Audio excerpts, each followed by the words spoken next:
Gather around, boys. Listen to this. Oh, that's right.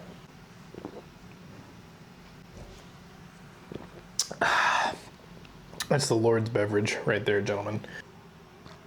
I suppose 2 years is long enough. It's the Gemtech Trek II. Again. My name's Jeff.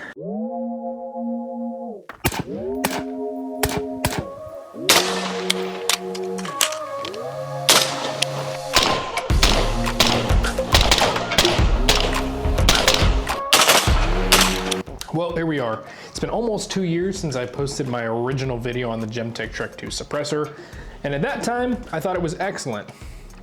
And here, after 30,000 rounds, I still think it's excellent. All of the things that I said in that video remain true. It has an excellent sound suppression. I've beat the crap out of this thing over the last almost 2 years. And has been on a host of different guns, 11.5s, 16-inch guns, 14.5s, this 10.3. And it's never given me any problems. It's always sounded good. So to sum up, it's still a great suppressor. Here's the kicker. Wait times for suppressors have changed dramatically in the last 2 years. When I waited for this can, when I bought it in June of 2022, I didn't take ownership of it until March of 2023. That was a long time to wait, 9 months. My last can that I bought a couple days ago, I waited 4 days. In a lot of ways, I actually think that this now represents even better value than I did originally because of its dedicated suppressor identity as well as being direct thread. It made a lot of sense a couple of years ago when you were waiting 9, 10, 12 months for a suppressor to buy one can that could go on multiple guns. And you could buy whatever QD method you wanted and then swap the can between different hosts. I could put a 30 cal can on my 308. I could put it on my 5.56. I could put it on my 6 ARC. I could put it on my 6.5 Creed. And that makes a lot of sense.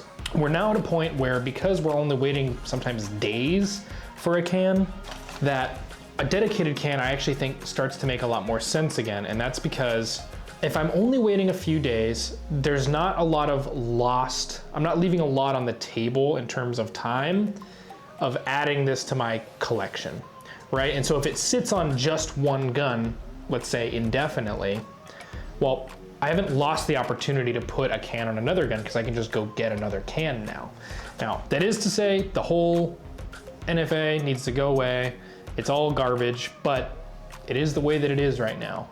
And so if you're looking at getting a dedicated 5.56 can, I still think this has some pretty good features over other 5.56 cans, particularly the direct thread design. So I think that a lot of guys have come around to direct thread, mostly because all of a sudden it's like if you're not waiting months for a can, it's like, okay, I'll get a direct thread one.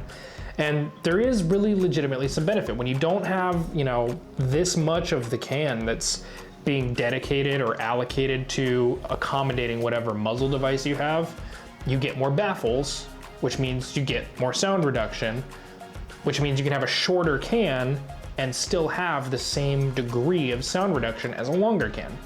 It's actually pretty cool. I've never had this can walk on me, never cleaned the thing after 30,000 rounds, just like Gemtech says you're not supposed to do.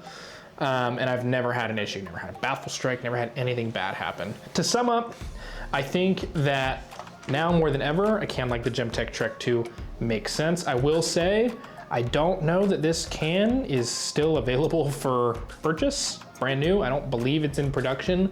I actually don't believe it's been in production for some time. So if you find one, some new old stock somewhere, go ahead and grab it. I imagine they go for less than $200. And if you're only waiting a couple days, sure, add a dedicated 5.56 can to your gun, call it good. I've loved mine, and I only have good things to say about it. So until next time, gentlemen, until next time.